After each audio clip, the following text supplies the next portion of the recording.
बहुत दिक्कत हो रही थी, बहुत कमजोरी फील हो रही थी, उसकी घुटनों में दर्द हो रहा था।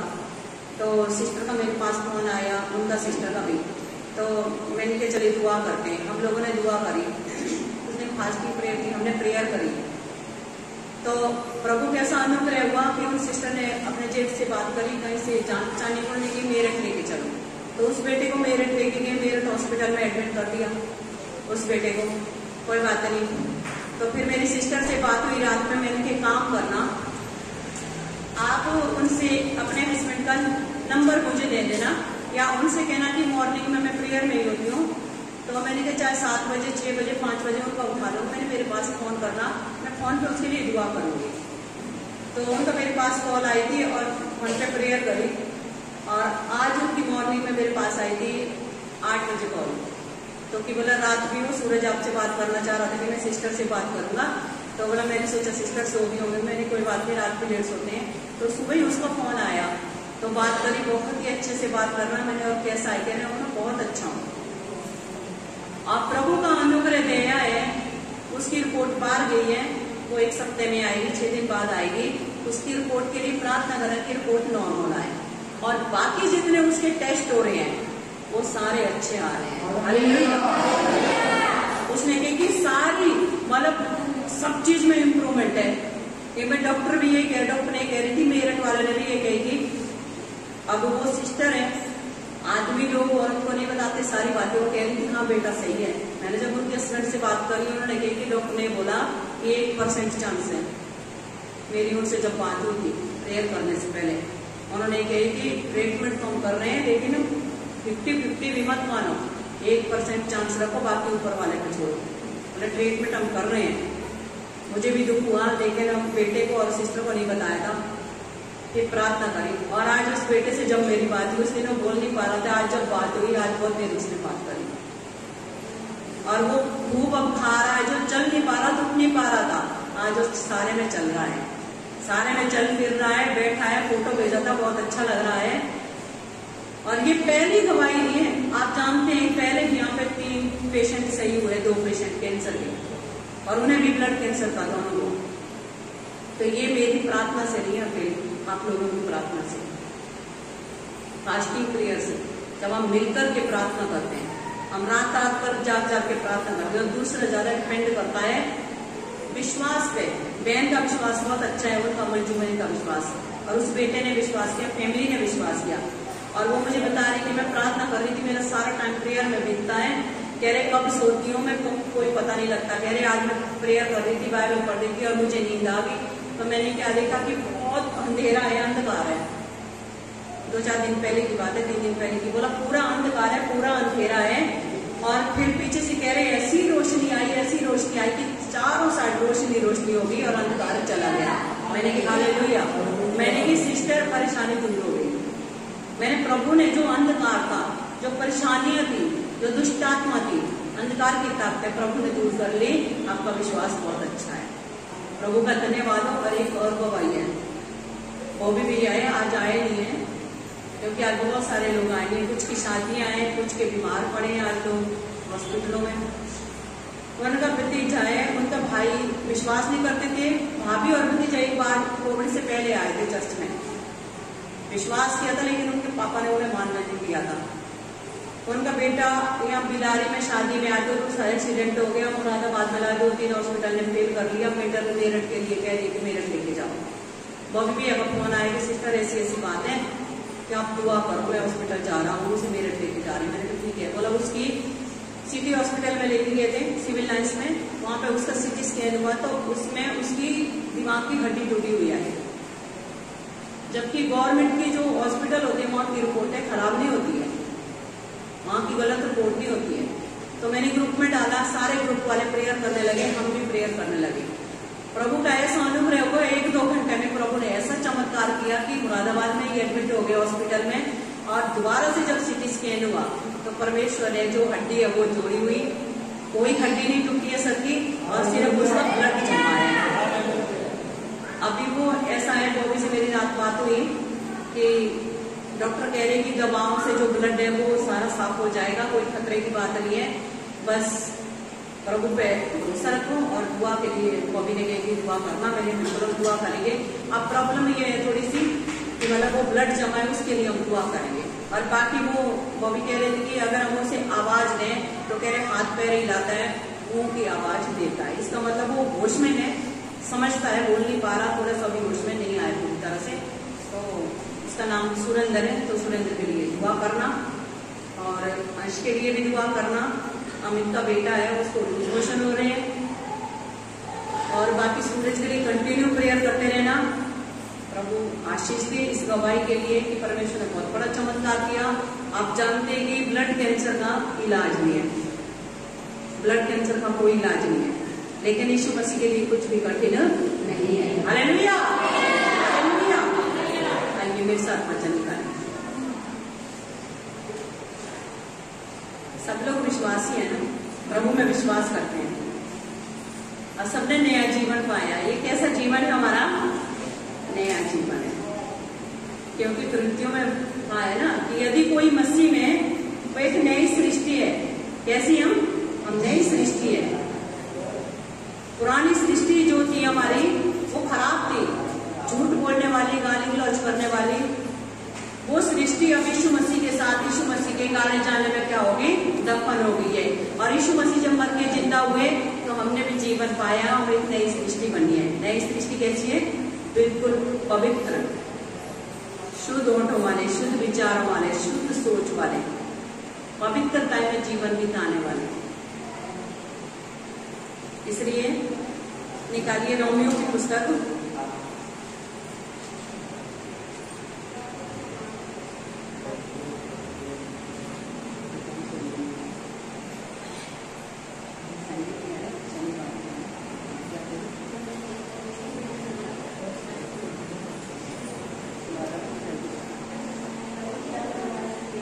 हालेलुया। अंदलीपी अब थोड़ा शादी की तैयारी करनी है, वो जा रहे हैं। शनिवार की दावत है, सब लोग पहुंच जाना, शादी पक्का होनी है, सबको आना है। और संडे को बारात जानी है 12 बजे, इसलिए तैयार हो के आना है। कभी जो बारात में जाएंगे वो तैयार हो के आएंगे और 12 बजे वचन सुन के अपने बारात में निकल जाएंगे। जो बारात में जाएंगे, आप लोग भी जा सकते हैं। बस की है, बस में जाना, तलवार देख के आना, कैसी तलवार है। हालेलुया। जोया के पास से ज्यादा दूर नहीं है, भाई लोग जा सकते हैं आराम से। पांगबड़े के पास है, तो जिनको बारात में जाना है वो रेडी होके आ जाए। 12 बजे बारात जाएगी, 12 से 1 बजे निकल जाएंगे और शाम को वापस आ जाएंगे। और आधे लोग तो उधर के रहने वाले हैं, अपने अपने घर वहीं से चले जाना। हालेलुया। चलिए मेरे साथ निकालेंगे रोमियो की पुस्तक, उसका 12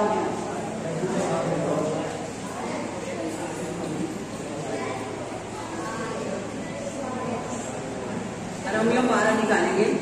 इसकी हम 2 आज से पढ़ेंगे, जिसका भी निकला है पढ़े। 12 की 2।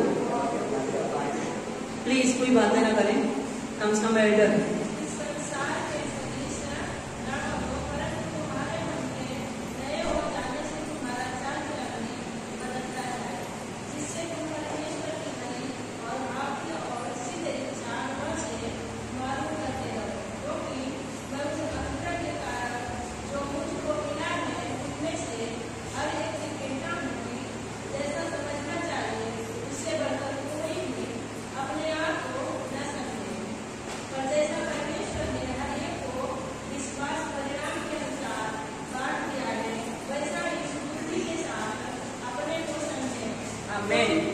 हालेलुया।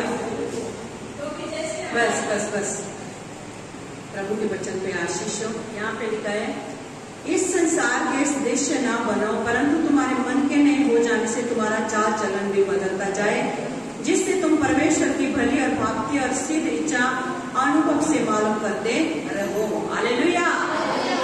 क्या लिखा है? इस संसार के दृश्य ना बनो। किसके नाई हमें नहीं चलना, किसके दृश्य नहीं बनना है? संसार के। लिखा है कि संसार के दृश्य ना बनो, परंतु तुम्हारे मन के नए हो जाने से तुम्हारा चाल चलन भी बदल डालेंगे। हमें सिर्फ यीशु मसीह को अंगीकार करना और मसीह कहलाना कि हम चर्च जाते हैं, यही काफी नहीं है। हमारा मन भी बदलना बहुत जरूरी है, और जब मन बदलेगा तब सारी चीजें बदलेगी।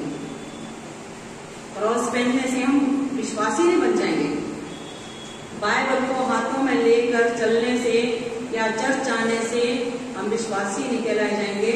नया जीवन नहीं है। नया जीवन उसमें अगर हमारा मन बदला है और हमारे जीवन में परिवर्तन हुआ है। कैसा परिवर्तन? पहले हम क्या थे? पहले हम अंधकार में जीवन बिताते थे, लड़ाई झगड़े वाले थे, घूस लेने वाले थे, चुगली करने वाले थे, दिनों और महीनों को मानने वाले थे, दिशाओं को मानने वाले थे कि आज शुभ अशुभ ये सारी मूर्तों को जानने वाले, मानने वाले और बहुत सारी चीजों का प्रेज करने वाले और अंधविश्वास में जीवन बिताते थे। आज प्रभु आपसे कह रहे हैं, उनसे कह रहे हैं कि अगर तुमने यीशु मसीह को ग्रहण किया है, सच में विश्वास करते हैं, तो तुम्हारा मन के बदलने से तुम्हारा चाल चलन भी बदले। हालेलुया। परमेश्वर कह रहे हैं तुम्हारा चाल चलन भी अब बदलता जाए। ऐसा ना हो कि हमारी चाल तो कुछ और बता रही और हम घर में हमारी चाल दूसरी है, चर्च में हमारी चाल दूसरी है। तो हमारी चाल चलन का बदलना बहुत जरूरी है, जिससे तुम परमेश्वर की भली और भावती और सिद्ध इच्छा अनुभव मालूम कर सकते हैं। तो हमारा पहले जो चाल चलन था, जो हमारा गंदा चाल चलन था, पहले हमें कोई भी ऐसी खूबी नहीं थी, कोई भी अच्छाई नहीं थी जो परमेश्वर ने हमें बुलाया है। क्योंकि परमेश्वर धर्मियों के लिए नहीं, वो पापियों के लिए आया है। उसने हमें पापों के जाल से छुड़ाया है, उसने हमें अंधकार से निकाला है, उन सारी चीजों से, उस अंधविश्वास से उसने हमें निकाला है। तो आज हमारा चाल चलन की हमें चौकसी रखना बहुत जरूरी है कि हम कैसी चाल चल रहे हैं। ऐसा तो नहीं कि खाली हम चर्च में जा रहे हैं और हमारा चाल चलन अभी तक नहीं बदला, कि अभी तक भी हम अंधविश्वास में जीवन बिता रहे हैं, अभी भी हम शनिवार को या बृहस्पतिवार को बाल नहीं धोते हैं, या आदमी घर से चला जाए तो झाड़ू नहीं मारते हैं, या कौवा बोले तो उसका अपशगुन, बिल्ली रास्ता काटे तो उसका अपशगुन। नहीं, ऐसा तो नहीं। आज भी हमारे अंदर ये कुछ चीजें हैं। तो परमेश्वर कह रहा है कि मन के नए हो जाने से तुम्हारा चाल चलन भी बदलना चाहिए। हमारे चाल चलन, कैसी चाल हम चलते हैं, कैसा जीवन हम जी रहे हैं, उसकी भी चौकसी करें कि कौन सी जगह हम जा रहे हैं और वहां पे हमें कैसे रहना है, कैसे लोगों से हमें बातचीत करनी है और कैसे मसीह हमें नजर आए, कैसे हम अच्छे विश्वासी दिखें, उस चाल चलन की आप चौकसी करें। इफिसियों की पत्री में लिखा है,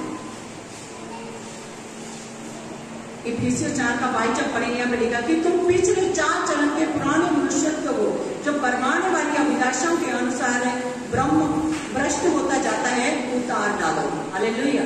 परमेश्वर कह रहा है जो पुराना चाल चलन में, अभी जो तुम्हारा पुराना स्वभाव है, लिखा कि उसको क्या लिखा है, जो परमाने वाली अभिलाषाओं के अनुसार है, जो भ्रष्ट होता जाता है, उसको क्या कह रहा है, उतार डालो। अब पुराने रीति रिवाज, पुरानी बातों को छोड़ दो, क्योंकि मसीह यीशु ने अब हमें एक नया जीवन दिया है, एक नया मौका दिया है स्वर्ग जाने का। उद्धार पाने के लिए हमें मौका दिया है, पापों से छुटकारा पाने के लिए हमें मौका दिया है। अब हम में बदलाव होना बहुत जरूरी है। पहले का चाल चलन हमारा हो सकता बहुत सारी शराब पीते होंगे, मंडली में बैठ के शराब पीना, गुटखा खाना, खैनी खाना, गंदी गंदी फिल्में देखना, बुरी बुरी बातें करना, कमेंट कसना, जोक मारना, फ्लर्ट करना, ये सारी चीजें हो सकती है।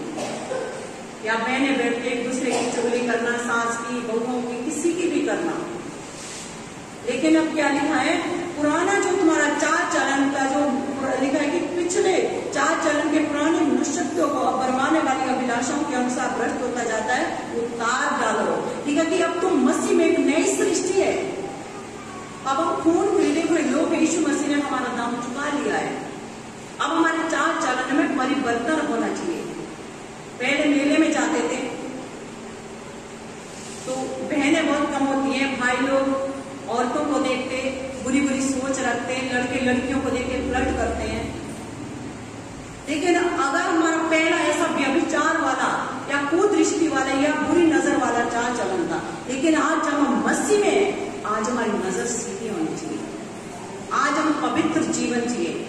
आज यहाँ पे जितने भी बहन भाई है आपस में हम क्या है, सब बहन भाई है, ना कोई आंटी है ना अंकल है। जितनी बहन है सब सिस्टरें हैं, चाहे बूढ़ी हो चाहे जवान, सब आप एक दूसरे को सिस्टर बोले, भाई लोगों को ब्रदर बोले। हम आपस में क्या है, बहन भाई है। आज हमारा रिश्ता एक बहन और भाई का, क्यों? क्योंकि हम यीशु के लहू से खरीदे हुए लोग हैं। हमारे रग में अब उसका खून दौड़ता है। जैसे एक माँ के 4 बच्चे होते हैं, उनके रग में उनके माँ बाप का डीएनए होता है, वैसे अब हमारे जो शरीर में, हमारे जो ब्लड में, वो यीशु मसीह का डीएनए है। अब हम क्या है, आपस में क्या है, यीशु मसीह के हम बेटे बेटी, हम आपस में क्या है, बहन भाई है। अब हमारा जो पुराना जो चाल चलन है, अब मसीह में वो नजर नहीं आना चाहिए। अगर पहले गाने गाते हो, फिल्मी गाने गाते हो, आज वो मुंह जो है इस्तेमाल करो, आज प्रभु की आराधना करो। पहले हम बड़े गंदे गंदे गानों पर डांस करते, आज हम प्रभु के गाने पर डांस करें। शराबियों की मंडली से हटें, खैनी गुटखा शराब से पीछा छुड़ाएं, अच्छी संगति में बैठे, पवित्र लोगों की संगति करें। आज हमारा चाल चलन बदलना बहुत जरूरी है। अगर यहाँ पे आप चाल चलन को चौकसी नहीं करेंगे, अपना पुराना ठहरा, पुराने रीति रिवाजों को, पुरानी बातों को, पुराने अंधविश्वास को नहीं छोड़ेंगे, तो परमेश्वर से कुछ भी निराशा आपको मिलने वाली नहीं है। लिखा है, और अपने मन के आत्मिक स्वभाव में नए बनते जाओ। क्या लिखा है? मन के आत्मिक स्वभाव में नए बनते जाओ। प्रत्येक दिन हमें नया बनना है। नया हमें कौन बनाता है? परमेश्वर का वचन। इस वचन को खा लो, इसको घोट करके पी लो, तब जीवन मिलेगा, तब हम स्थिर रह पाएंगे। नहीं तो अगर थोड़ी सी प्रार्थना में लापरवाही होगी, थोड़ी सी ईमान आने में देरी होगी, तो कहीं और पहुंच जाते आप लोग। एक बहन आई थी कोविड से पहले, उसको चर्च छोड़ना था। अब उसने हमें घर पे प्रेयर पे बुलाया, प्रेयर पे गए। उसके बाद कोई बार चर्च आने लगी, उसको चर्च छोड़ना था। उसने सोचा क्या करूं, प्रभु ने मुझे पहले अगुवाई कर दी। उसने कहा कि सिस्टर मेरे घर में बहुत परेशानी है। मैंने अच्छा सिस्टर ठीक है, प्रार्थना करेंगे। कह रहे आप मेरे यहाँ हर तीसरे दिन प्रार्थना के लिए आओ। मैंने बिल्कुल आएंगे। मैंने बताओ कौन कौन से दिन आना है। फिर कह रहे नहीं हफ्ता में एक बार आओ। मैंने हफ्ता में आएंगे, मैं टाइम दो। कह रहे सिस्टर हमारे घर का उद्धार करो। मैंने करेंगे, अगर मेरी ओर से मैं करूंगी। मैंने अगर उद्धार यीशु मसीह की ओर से, तो वही आपका उद्धार करेगा। मैंने आपको चर्च छोड़ना है। तो कह रही नहीं, तो मैंने आप चर्च छोड़ना चाह रही है। मैंने जहां जाना आप शौक से जाइए, प्रेशर मत डालो। तो कुछ लोग चाहे मसीह में, वो हमें निर्बुद्धि, कुछ लोग बेवकूफ समझते हैं कि इन्हें कुछ नहीं आता। प्रभु सब कुछ प्रकट करता, ये हम पे डिपेंड करता हम किसी को बताएं या ना बताएं। और आप लोगों पे परमेश्वर प्रकट करता है। कुछ का चाल चलन मसीह में रहकर भी नहीं बदलता। आज भी वो विश्वास में, लेकिन चाल चलन नहीं बदला। आज वो पुराने रीति रिवाजों में, पुराने अंधविश्वासों में, और बाइबल लेके संडे में आपको चर्च में मिलेगी। परमेश्वर ऐसा जीवन हमसे नहीं चाहता है। हमारा जो आत्मिक जीवन है, इसमें परिवर्तन होना बहुत जरूरी है। हम दिन प्रतिदिन आत्मिक बनते जाएं। जब हम आत्मिक जीवन जिएंगे तब पाप सिद्ध बनते जाएंगे, तब यीशु मसीह के लिए हम परफेक्ट बनेंगे, ताकि जब प्रभु यीशु मसीह आए हमें वो कैसे उठा ले जाए अपने साथ। हालेलुया। ठीक है। और नए मनुष्य को पहचान लो, नए मनुष्यत्व को पहचान लो, जो परमेश्वर के अनुरूप सत्य की धार्मिक और पवित्रता में सृजा गया है। परमेश्वर नहीं चाहता आज भी हम दोगला जीवन जिए। वो कहता है कि उस नए जीवन को पहन लो, नए मनुष्यत्व को पहन लो, जब परमेश्वर ने धार्मिकता और पवित्रता के लिए सृजा है। आदम को परमेश्वर ने पवित्र बनाया था, अपने से थोड़ा ही कम बनाया था। कैसे? क्योंकि आदम के हाड मांस थे और परमेश्वर क्या है? परमेश्वर एक आत्मा है। बस इतना फर्क था, लेकिन अजर और उम्र बनाया था, कभी न मरने वाला जीवन, पवित्र जीवन। पाप को वो जानता तक नहीं था, झूठ क्या कोई जान पहचान नहीं हुई। लेकिन जब पाप उसके जीवन में आया तब वो परमेश्वर से दूर हुआ। परमेश्वर चाहता है जैसे परमेश्वर ने आदम को सृजा था, पवित्र बनाया था, आज हम वैसा जीवन जिए। यीशु मसीह में वो जीवन हमें मिला है। यीशु मसीह के कलवरी क्रूस पे बलिदान देने से हमें वो जीवन प्राप्त हुआ है और परमेश्वर चाहता है उस नए जीवन में हम वैसे ही नए बने रहें और चलते रहें, परमेश्वर के वचन से अपने आप को स्थिर करते रहें। हालेलुया।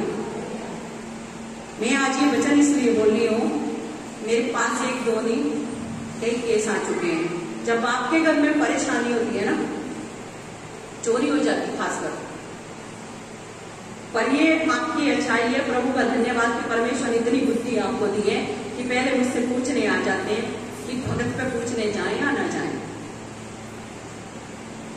मैं नाम तो नहीं लूंगी, कम से कम इसी चर्च के 4-5 लोग हैं जो पूछने आए हैं कि हमारे बच्चों को चुप कराएं कि हमारे घर में चोरी हुई है और परेशानी है। हम तो जानते प्रभु हमें अलाउ नहीं करता है, लेकिन हमारी मजबूरी है कि मेरे बेटे बहू या रिश्तेदार वो नहीं जानते हैं, वो ये कहते हैं कि भगत पे चलो, अंगूठे पे दिखाएगा कौन चोर है, कि हमारा जाना मजबूरी है। इस पर माहौल में मैंने देखा है इतना, मेरे यहाँ इतना बोलने के बावजूद भी संडे में आप 3 घंटे यहाँ पे बैठते हैं, ऐसे पर्सनली आप लोगों से बात होती है, लेकिन जब परेशानी आती है तब आपको भगत याद आता है। क्यों? इसका मतलब प्रभु को सही से नहीं जाना है। बच्चे लोग साइलेंट हो जाए। इसका मतलब है प्रभु को सही से जो लोग नहीं जान पाए अभी, जिनका भरोसा परमेश्वर पर पूरी रीति से नहीं है, जो अभी भी डगमगाने वाले हैं, वो ही डामाडोल होते हैं। चाहे आपकी चीज खो जाए, चाहे गाय खो जाए, बैल खो जाए, सोना खो जाए, पैसे खो जाए, आदमी खो जाए, भरोसा किस पे होना चाहिए? यीशु मसीह पे, कि मेरा परमेश्वर से बड़ा ना तांत्रिक है, ना भक्त है, ना पास्टर है, कि मैं एकांत में जाऊंगा, प्रार्थना करूंगा और मेरी प्रार्थना को सुनने से, मेरी प्रार्थना से उठने से पहले मेरा परमेश्वर वो चीज मुझे लौटाएगा। तब परमेश्वर काम करता है। जब हम भरोसा करते हैं कि चलो हम भी जाते हैं, और एक बहन एक बार मेरे पास आई कि मेरी सिस्टर बहुत मजबूरी है, बोला मैं दूर बैठी रहूंगी, मैं सुनूंगी, इसलिए जाना पड़ेगा, मुझ पे जाना आए। अब आप मुझे एक बात बताइए, आप सब लोग इधर से निकले हैं, सब भक्तों पे जाने वाले थे, तांत्रिकों पे जाने वाले थे, बहुतों की चीजें कोई हो गई। आपके अंगूठे में देखिए वो बताते हैं कि फलाना फलाना आदमी, क्या किसी की चीज मिली आज तक? अगर जिसका वो नाम नाम बता दिए कि दीपू ने आपके पैसे चुराए, क्या आपकी हिम्मत है दीपू से पैसे मांगने? बताइए। आपके मोहल्ले में अगर किसी का नाम वो ले लें कि उसने तुम्हारे पैसे चुराए, क्या आप लोगों की हिम्मत है आप उससे सोना मांगे, आप पैसा मांग सके? मारेगा आप लोग। तांत्रिक को भी उसको तो बात मारेगा, तुम्हें मारेगा, क्या सबूत है? क्योंकि तांत्रिक भगत और मुल्ला भक्तों का इनका ये काम होता है कि पैसा आपसे लें और झूठ मूठ की बातें आपको बताएं और भरमाए जाएं, आप विश्वास करते हैं और बस ऐसी जिंदगी चल रही है। उनका काम है पैसा वसूलना, और वचन हम इस चीज को अलाउ नहीं करता। आज कान खोल के सुनना, दोबारा बदलाव आपके जीवन में ना हो, इसलिए मैं आपको बता रही। मेरे साथ निकालिए व्यवस्था भवन,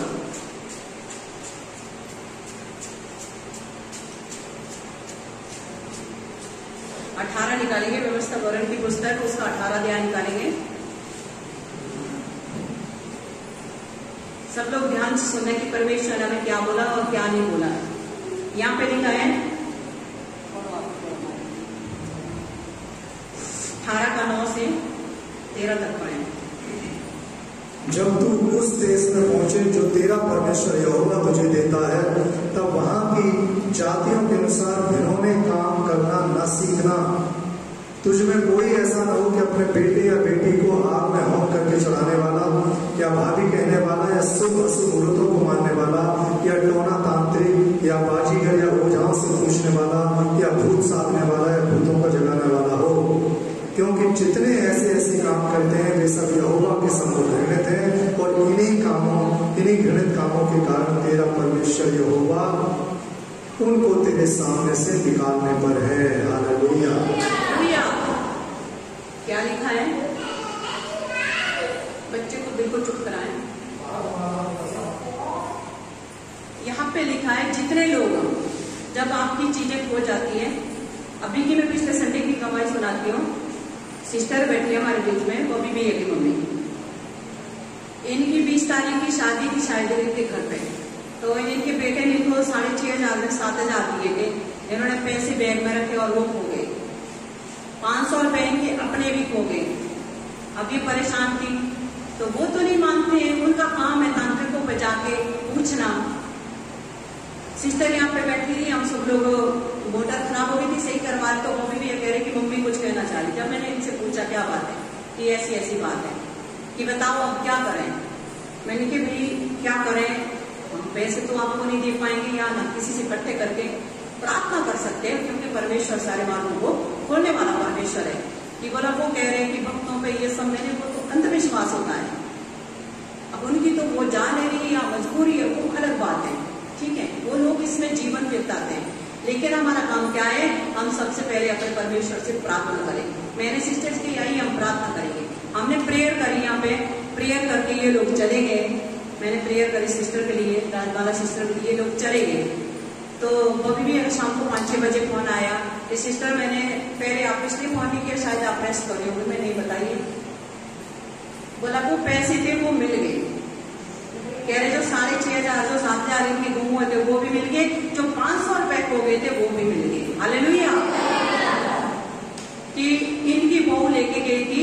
अब बताइए 20 तारीख से आज कितनी तारीख होगी, महीना होने जा रहा है, मतलब 15-20 दिन में जो आदमी लेके गया कहीं तो जिक्र करेगा कि मेरे पास पैसे हैं, किसके पैसे हैं। लेकिन प्रार्थना करने के बाद परमेश्वर बुद्धि को खोलता है। उनका फोन पंजाब में गया कि मेरे पास पैसे, इनको फोन आए कि मेरे पास है वो पैसे। मैंने सोचा मेरे हस्बैंड के जिसके भी है, परमेश्वर ने उनके मुंह से कहलवाया और वो पैसे मिल गए, और जो दूसरे थे वो भी मिल गए। आप बताइए क्या तांत्रिक के पास जाने से वो पैसे मिलते? कभी नहीं मिलते। इसलिए बाइबल कहती है अपने परमेश्वर पे भरोसा रखें। आपको परमेश्वर ने अंधकार से निकाला है, संसारिक जीवन से परमेश्वर ने निकाला है, छुड़ाया है, आपको ज्योति की संतान बनाया है। अब आप इस देश के नहीं दूसरे देश के रहने वाले हैं। हम यहाँ पे क्या है, हम एक मुसाफिर हैं। हमारा जो देश है, एक गाना है, सियोन देश हमारा देश, जैसे हम रहते हैं, हम परदेश जाएंगे हम अपने देश। सियोन देश को स्वर्ग का देश हमारा। इस पृथ्वी पे क्या है, हम एक यात्रा में, हम सफर में हैं। ये सफर जो 100 साल का, इसको पूरा करके हम अनंत जीवन में प्रवेश करेंगे, जो हमारा असली घर है।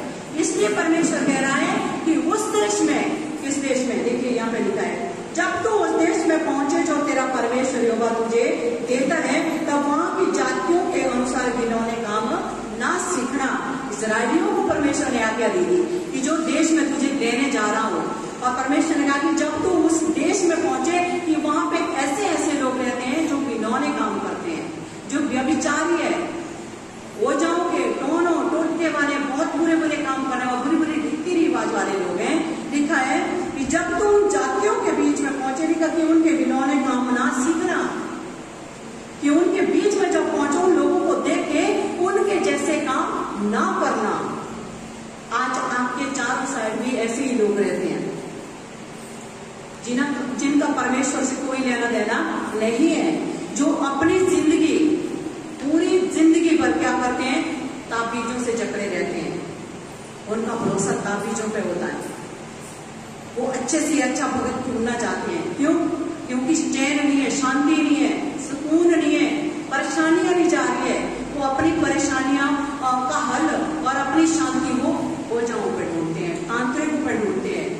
इसलिए परमेश्वर ने क्या बोला कि जब तुम ऐसे लोगों के बीच में रहो और जाओ, उनके जैसे घिनौने काम ना करना। कौन से? तुझ में कोई ऐसा ना हो जो अपने बेटे या बेटी को आग में होम करके चलाने वाला हो, या भाभी कहने वाला, या शुभ अशुभ मूर्तियों को मानने वाला, या टोना या तांत्रिक। हालेलुया। ऐसा नहीं है कि आज आपको परेशानी होगी, मैं फोन ना उठा पाई, सीधे ताबीज बंद वाला हो, है ना? ऐसा नहीं होना चाहिए। भरोसा रखना चाहिए, एकांत में जाओ, प्रार्थना करो। क्या लिखा है? ना तो कोई अपने बेटे बेटियों को आग में जलाने वाला हो तुम्हारे बीच में, कि बहुत सारे लोग बलि दे देते हैं, कि बहुत धन मिलने वाला माया तुम्हारे घर के नीचे गड़ी पड़ी है, कि लाखों का करोड़ों का सोना है, इसलिए अपने बेटी का तांत्रिक ऐसे उकसाते अपने बेटे या बेटी का बलिदान दो। बहुत से लोग चाहते हैं।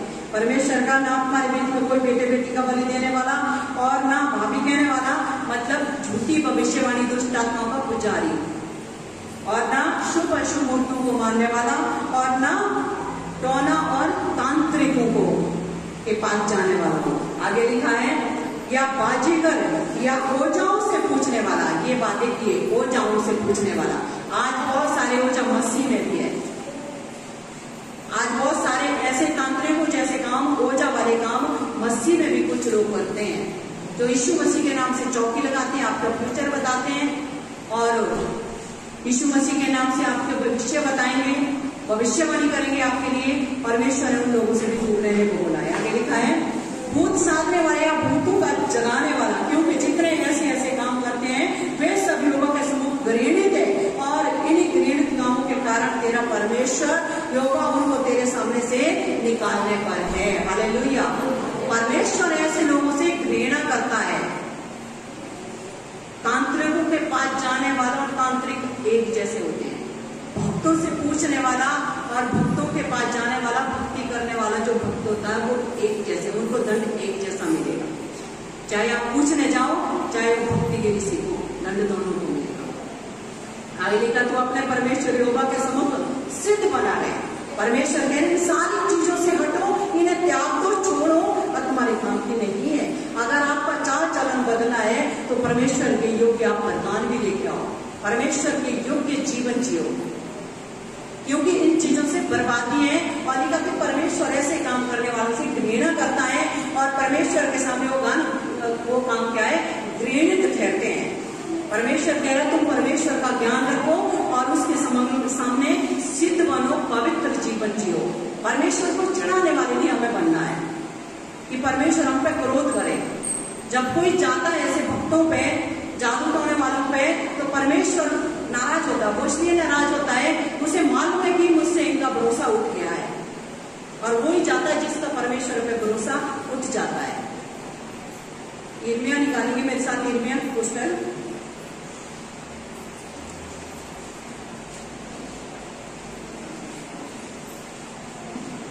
यहाँ पे 29 में इस प्रकार लिखा है, इनमें 29 के 8 में लिखा है क्योंकि इस्राएल का परमेश्वर सेनाओं का यहोवा तुम्हें यूं कहता है कि तुम्हारे जो भविष्य वक्त और भावी कहने वाले तुम्हारे बीच में वे तुमको बहकाने न पाए, और जो स्वप्न वे तुम्हारे निमित्त देखते हैं उनकी ओर कान ना धरो, क्योंकि वे मेरे नाम से तुमको झूठी भविष्यवाणी सुनाते हैं। मैंने उन्हें नहीं भेजा, मुझ यहोवा की यही वाणी है। हालेलुया। आज लोगों के जो मसीह लोगों में जो भटकाव आया है, आज जो मसीह विश्वासी लोग भटक रहे हैं, वो इसलिए कि आज बहुत सारे पास्टर भविष्यवाणी करने लगे हैं, और परमेश्वर कह रहा है झूठे सपन देके तुम्हें भरमाते हैं, आप भटक जाते हैं। परमेश्वर कहता है कि वो झूठी मूठी भविष्यवाणी करते हैं और मैंने उन्हें नहीं भेजा है। हमारी एक तो इधर के 3 मंजिले में बहुत सारे लोग यहाँ से गए हैं, सिस्टर भी गई है कमलेश, वो भी भविष्यवाणी करती है। जब मिस्र में मूसा गया था, जब फिरौन के पास परमेश्वर ने मूसा को भेजा था कि जा और लाठी लेके जाओ और फिरौन से कह कि मेरे लोगों को तू छोड़, और फिरौन ने कहा मैं नहीं छोड़ूंगा। तब परमेश्वर ने बोला तू अपनी लाठी उसके सामने डालना, और ये लाठी क्या बन जाएगा, अजगर बन जाएगा, सांप बन जाएगा।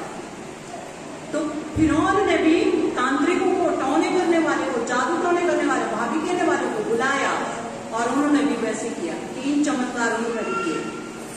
मैं ये नहीं कह रही उनमें वो जो बताती है वो गलत बता रही है, लेकिन परमेश्वर की ओर से वो आपको नहीं बता रहे, वो दुष्ट आत्मा की ओर से बता रहे हैं।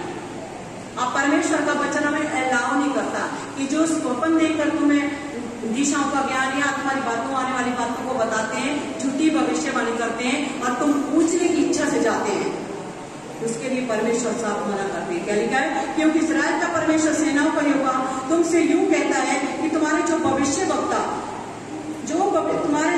वक्ता भाभी कहने वाले तुम्हारे बीच में है। क्या लिखा है, भाभी कहने वाले, झूठी भविष्यवाणी करने वाले तुम्हारे बीच में, वे तुमको बहकाने ना पाए। कि चाहे वो कितनी भी भविष्यवाणी करें, चाहे आपके बारे में कुछ भी बोले, लेकिन आपको कभी भी बहकाने या भटकाने ना पाए। लिखा और ना जो अपन वे तुम्हारे निमित्त देखते हैं, उनकी ओर कान लगाओ। तो सही बात भी बताएंगे परमेश्वर, मेरा फिर भी उनकी ओर कान नहीं लगाना है। अगर वो आपके बारे में स्वप्न देखते हैं, सपने देखकर बताते कि परमेश्वर ने मुझे ऐसा बताया, कहना नहीं, मेरा परमेश्वर मुझसे बात करता है और मैं नहीं मानता।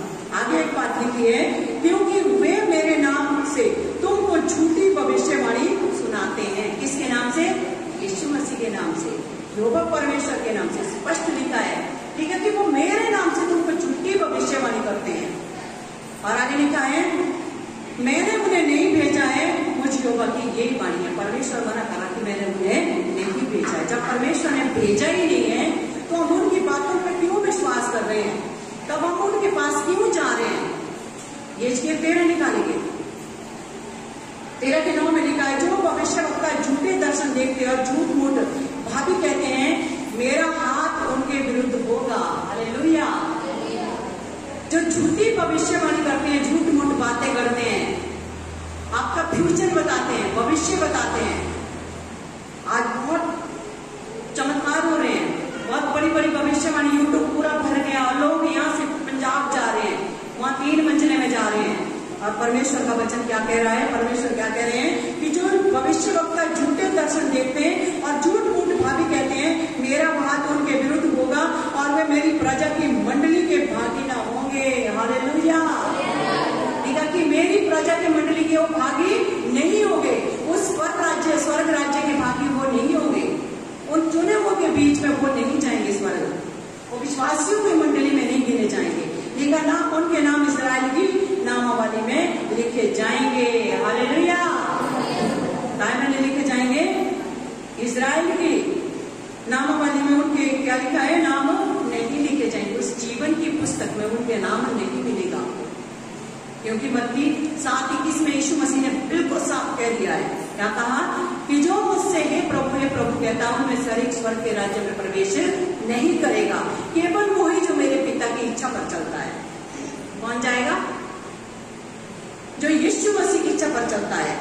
लिखा कि उस दिन बहुत से लोग कहेंगे कि क्या मैंने तेरे नाम से दुष्ट आत्मा को नहीं निकाला, क्या मैंने भविष्यवाणी नहीं की, क्या मैंने बीमार को चंगा नहीं किया, क्या बड़े बड़े चमत्कार नहीं किए?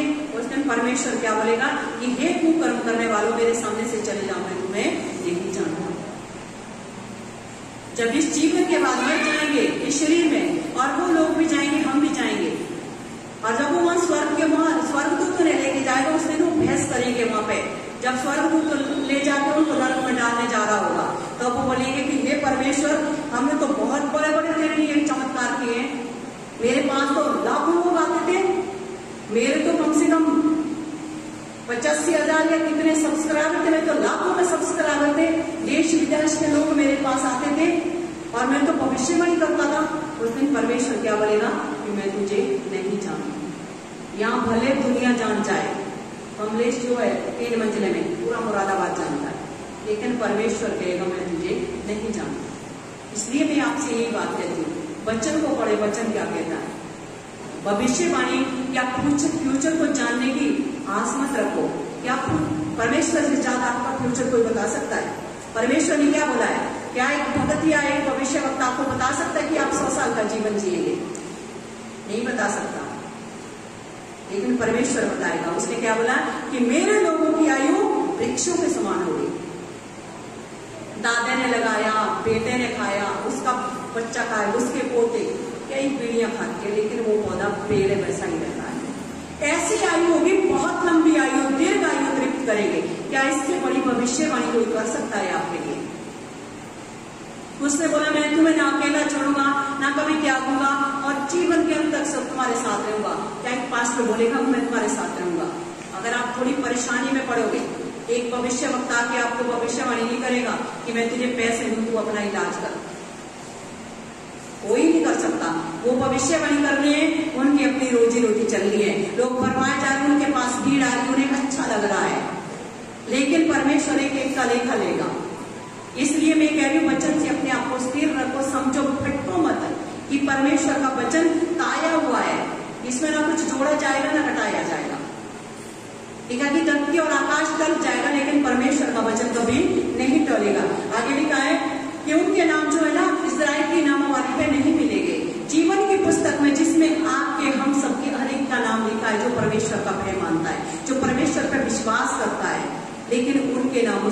नहीं मिलेंगे, चाहे कितनी भविष्यवाणी कर ले।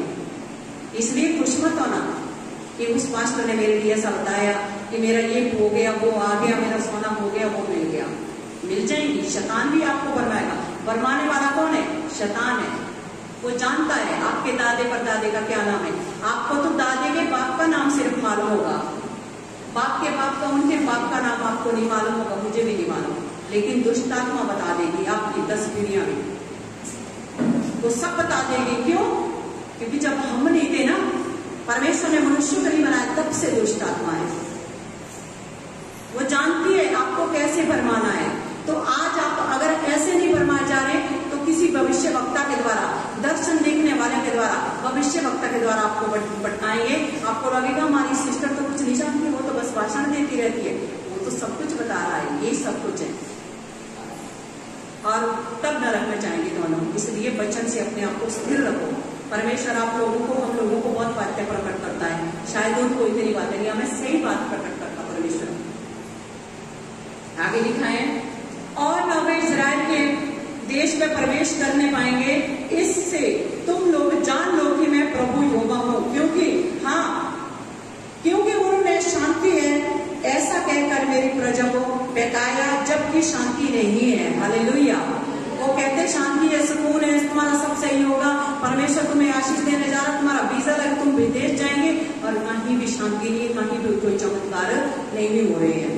और आगे लिखा है, और इस्राएल ने, और इसलिए कि जब कोई दीवार बनाता है तब उसकी कच्ची लिसाई करते हैं, उन कच्ची लिसाई करने वाले से यह कहता है कि गिर जाएगी। इसलिए परमेश्वर के वचन में स्थिर रहो। उनकी कच्ची लिसाई है, वो बार बार की भविष्यवाणी है, मन की भविष्यवाणी नहीं, वो अपने मन की बात यहोवा की ओर से कहते हैं, और परमेश्वर ने उन्हें कहने के लिए बिल्कुल भी नहीं बोला। यहाँ पर जो लिखा कि वो इस्राएल की भाषा वाली उनके नाम नहीं गिने जाएंगे, जीवन की पुस्तक में उनके नाम नहीं होंगे। ये बात बिल्कुल सच है। मेरे साथ प्रकाशित वाक्य निकालेंगे कि कौन स्वर्ग राज्य में जा सकता है। प्रकाशित वाक्य का 21 चैप्टर निकालेंगे, लास्ट में, जिनके पास छोटी बाइबल है उसमें भी है।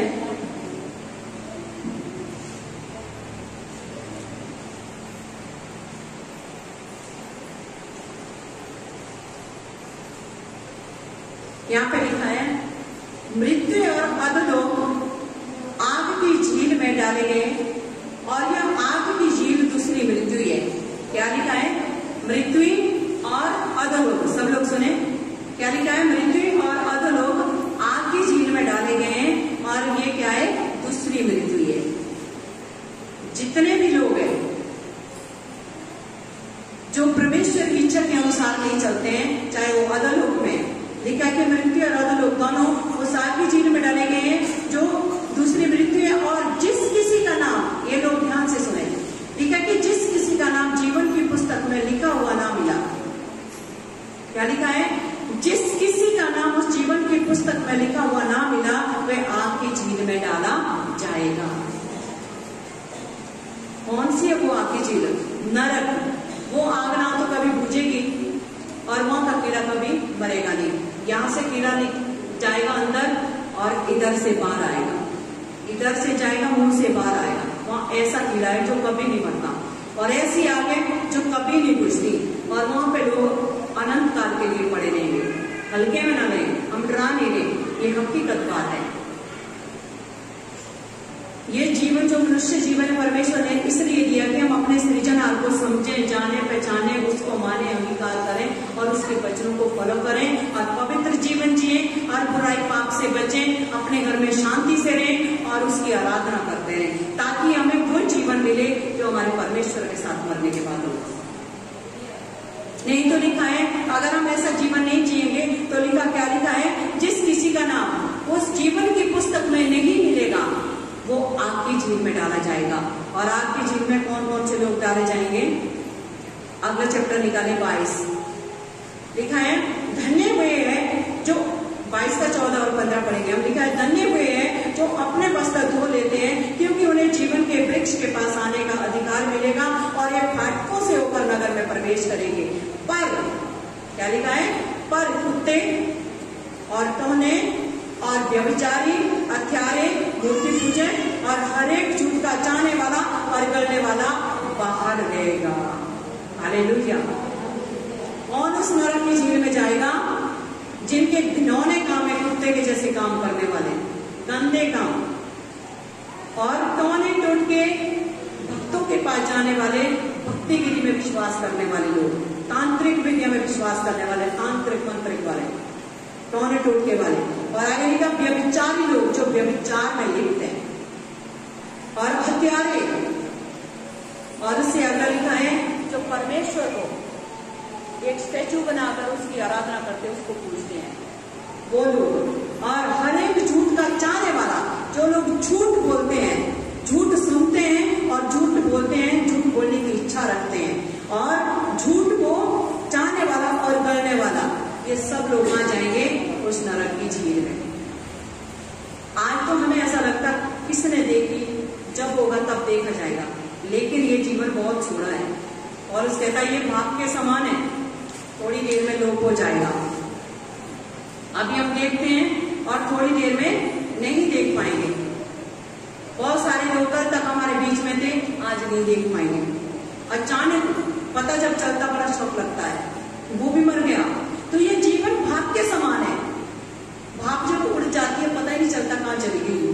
वैसे ये मनुष्य का जीवन है, जब तक हम इस शरीर में, तब तक लोग हमें देखेंगे। जब मर जाएंगे उसके बाद लोग हो जाएंगे, रिश्तेदार 2-4 दिन, एक दिन रोते हैं और घर वाले 10-15 दिन रोते हैं, उसके बाद डीजे पे डांस करते हैं, किसी को कोई मतलब नहीं है। लेकिन जो यहाँ से चला जाता है, अगर तो धार्मिक है, धर्मी मनुष्य मरा है, तो परमेश्वर के साथ जीवन बिताएगा। अगर वो व्यभिचारी, टोने टोटके में विश्वास करने वाला, गंदे काम वाला, तो उसका एक ही स्थान है, वो है नरक। उसके बाद उसका इतना रोना, यहाँ तो चाहे मौज मस्ती उसने की हो, लेकिन वहां पे कोई ऑप्शन नहीं है। यहाँ पे ऑप्शन है हमारे पास, यहाँ पे आप बुढ़ापे में भी आप मन फिरा सकते हैं। जब आज हम प्रभु में आए, हमने मन फिराया, इसलिए परमेश्वर के तुम्हारा चाल चलन बदलता जाए। ये मत सोचिए कि यीशु मसीह अनुग्रहकारियों से आपके 70 गुने माफ करते हैं। हो सकता है ऐसा पाप हम करें जानबूझ के कि परमेश्वर हमें माफ ना करे। ये किसको भरोसा है कि अगर आप सोचे कि थोड़े दिन हम ऐश करें। एक लड़की आती थी, परमेश्वर ने बड़ी भयंकर बीमारी से छुटकारा दिया था, मैंने भी अच्छा जीवन प्रभु में जियो, आओ प्रार्थना में विश्वास में बने रहो। लेकिन वो क्या कह रही है कि सिस्टर मैं अभी 1-8 साल ऐश करूंगी, फिर मैं प्रभु में आऊंगी। मैंने एक बात कही, अगर 1 साल बाद कुछ बात होगी ना भाई वापस या कुछ घटना होगी, उसके बाद क्या होगा? तो हम जो पाप में पड़ जाते हैं, प्रभु को छोड़ के जब हम पाप में पड़ जाते हैं, तो हो सकता है कई बार मौका ना मिले। मान लो हमने कोई ऐसा काम किया, एक्सीडेंट हो गया, मर गए, या अचानक दर्द होगी, मर गए, लेकिन क्षमा हमने नहीं मांगी, तो कौन आपको स्वर्ग ले जाए? इसलिए प्रत्येक दिन प्रभु के सम्मुख आइए, प्रार्थना करिए, अपने गुनाहों के लिए परमेश्वर से माफी मांगिए अगर आपसे हुए हैं। पवित्र जीवन जियो, यीशु मसीह में जीवन जीना बहुत ईजी है। वो मार्गों को खोलने वाला परमेश्वर है। भक्तों में, तांत्रिकों में, अंधविश्वास में विश्वास ना करें। जब आपके ऊपर सताव आए, कलेश आए, परेशानी आए, कोई चीज खो जाए या किसी दुविधा में हो, अपना द्वार बंद करें, एकांत में जाए, अपने पिता से प्रार्थना करें। तो गुप्त में सुनने वाला परमेश्वर है और आपको लोगों के सामने क्षरयाम प्रतिफल देने वाला परमेश्वर है। हालेलुया। उसने कहा अपनी कोठरी में जा और जो गुप्त में तेरे पिता से प्रार्थना कर, वो तुम्हें खुले में क्या देता है? प्रतिफल देगा। हालेलुया। लोगों के सामने वो आपको खड़ा करेगा।